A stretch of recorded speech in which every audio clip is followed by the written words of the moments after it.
Depuis la décision de la Cour suprême, la sécurité a été renforcée devant la prison où Asia Bibi est incarcérée depuis 2010.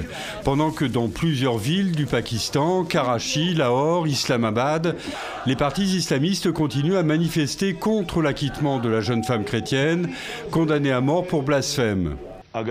Je veux qu'il soit clair que l'État assumera ses responsabilités et protégera les biens et la vie de ses citoyens. Nous ne permettrons aucun sabotage, nous ne permettrons pas l'arrêt du trafic. Je vous demande de ne pas pousser l'État là où il serait forcé d'agir. C'est une interview qui fait grand bruit à moins d'une semaine des élections de mi-mandat aux États-Unis. Nous sommes le seul pays au monde où si une personne arrive sur le sol américain et a un bébé, le bébé est citoyen des États-Unis, avec tous les avantages. C'est ridicule et cela doit cesser. C'est en cours, on le fera, par décret. Donald Trump promet donc en cause le droit du sol dans une interview accordée au site en ligne américain Axios.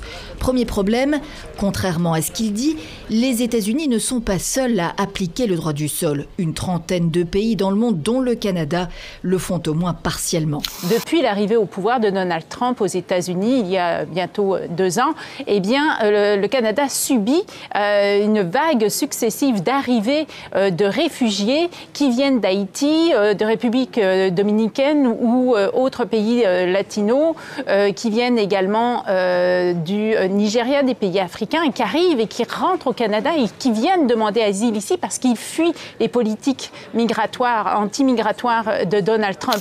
Ces clés sont remises avec précaution sur un plateau d'argent par le ministre congolais de la Défense à la CENI, la commission électorale.